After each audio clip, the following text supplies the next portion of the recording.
సర్దార్ వచ్చాడా? సర్దార్ని వదిలేసి వచ్చారా? ఒకరి కోసం ఒకరు ఎదురు చూడకూడదనే మన సిద్ధాంతం ప్రకారం ఎలా ఉండమంటావు? మన సర్దార్ ఎవరు ఏం చేయలేరు, ఆయనే వస్తారు. నిన్న మీరు వచ్చిన స్థితిలో వివరాలు అడగడం భావ్యం కాదని అడగలేదు. మీరెవరు బాబు?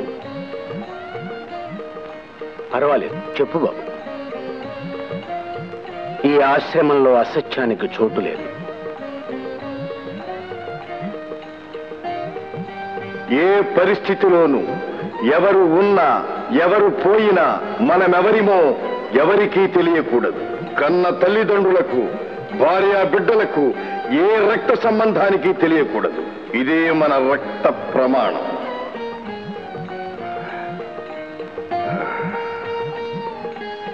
స్వాతంత్ర్య పోరాటంలో పాల్గొంటున్న విప్లవ శక్తికి ప్రతినిధివా? కాదు. ప్రజా జీవితాన్ని నుంచి బహిష్కరించబడ్డ బందిపోట్లకు ప్రతినిధివా? కాదు. నువ్వు కాదు అనే దానిలోనే నువ్వు చెప్పేది అసత్యమని, చెప్పడానికి అయిష్టమని తెలుస్తూనే ఉంది.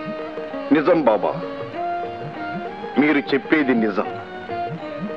కానీ ఏ పరిస్థితిలోనూ మేమెవరన్నది చెప్పకూడదనేది మా ముఠా చేసుకున్న రక్త ప్రమాణం.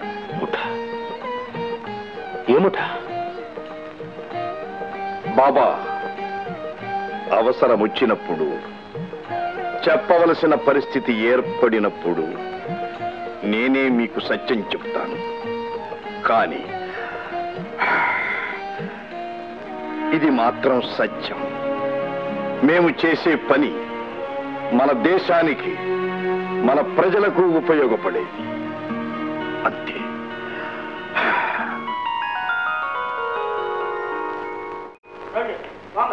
बोलो स्वतंत्र भारत की जय, बोलो स्वतंत्र भारत की जय, बोलो स्वतंत्र भारत की जय.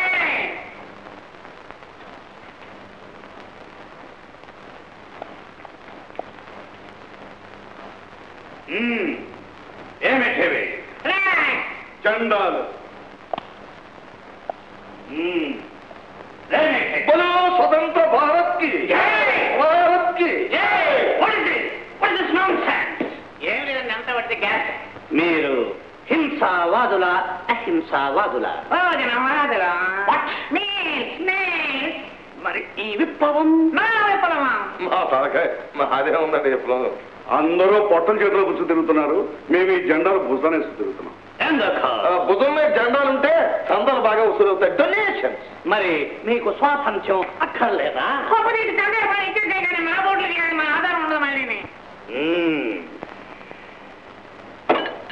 సర్దార్ పప్పారాయుడు ఎక్కడుంటాడో మీకు తెలుసా? ఎక్కడుంటాడో చెప్పండి, వెళ్ళి పట్టుకొస్తాను. వాడెక్కడుంటాడో పట్టుకుంటే మీకు ₹1,00,000 ఇస్తాను. 1,00,000. ఈ జెండాలు 3 మీ దగ్గర ఉందని వెళ్ళి పట్టుకొస్తాం. అది మీ వల్ల అవుతుందా? అవుతుంది. ఎందుకంటే మీరు గాని మా వాళ్ళని గాని పట్టుకున్నామంటే వాళ్ళు దొరకరు. మేము గాని మా వాళ్ళతో కలిసిమెలిసి ఉంటే వాళ్ళు దొరికిపోతారు. దేశానికి ఎన్నో ఉపయోగకరమైన పనులు చేసి టెలిఫోను, రవాణా సౌకర్యాలు, విద్యుత్ దీపాలు, రహదారి రోడ్లు వేసిన మీ తెల్లవాళ్ళను బయటికి గంటేయాలని మా నల్లవాళ్ళని అంతం చేసే వరకు నేను నిద్రపోను. బలో స్వతంత్ర భారత్ కి, బలో బ్రిటిష్ సామ్రాజ్యానికి. Good, very good. వెళ్ళండి. గో.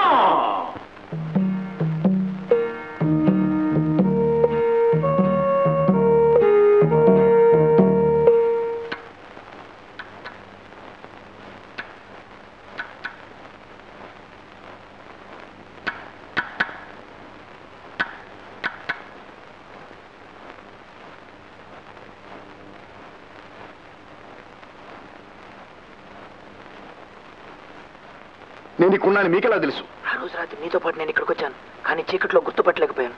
నువ్వేమైపోయావని కంగారు పడిపోయావు. సరే పదండి. తెల్లవాళ్ళకు మన మగవ తెలిసిపోయింది.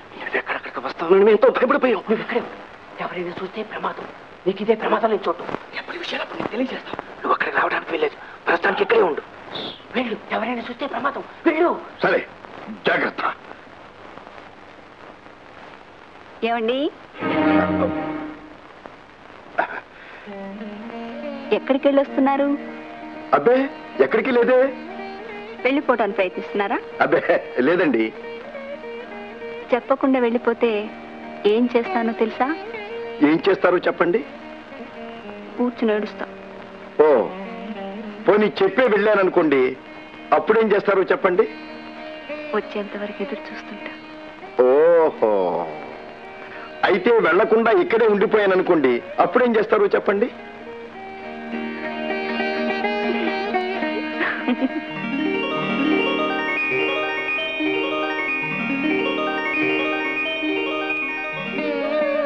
సీత, సీత,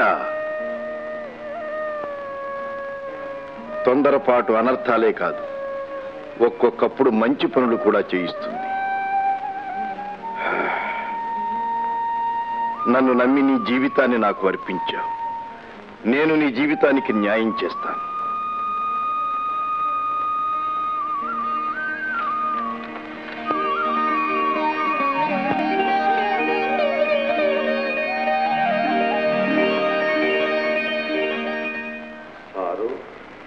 ఎన్ని ప్రయత్నాలు చేసినా ఆ పాపారాయుడు దారి తెలియలేదు. కానీ ఆయన పట్టుకోవడానికి ఒక గొప్ప ఐడియా.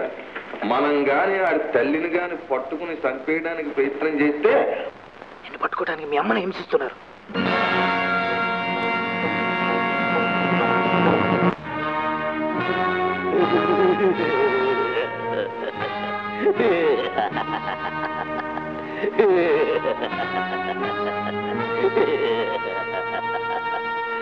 ఏమే, ఎందుకు నిష్కారణముగా చచ్చిపోతావు? నీ బిడ్డ ఎక్కడున్నాడో చెప్ప.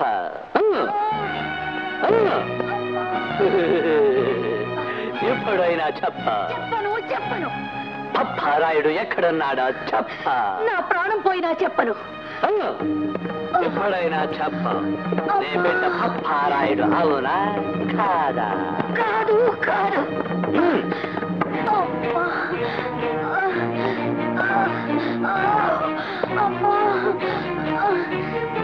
నన్ను చంపినా పర్వాలేదు. దేశం కోసం నా బిడ్డ కోసం నేను పోతా. అంతేనే గాని నేను మాత్రం చెప్పను. నా బిడ్డ ఎక్కడున్నాడో చెప్పను.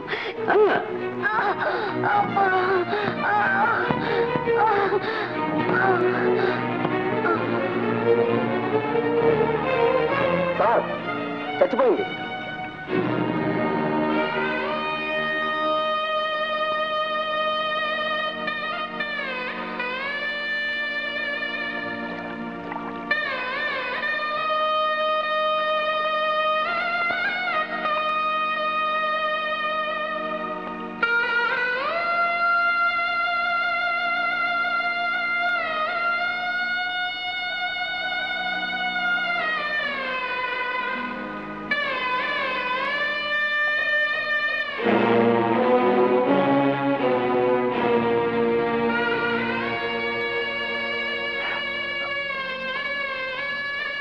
అమ్మా, అమ్మా,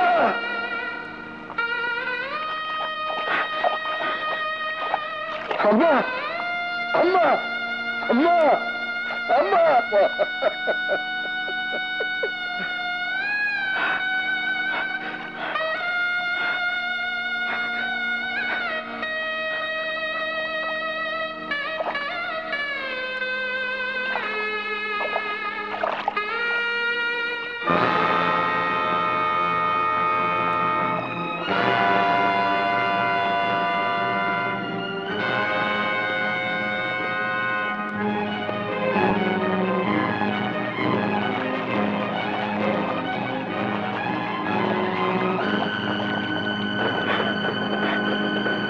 టికెట్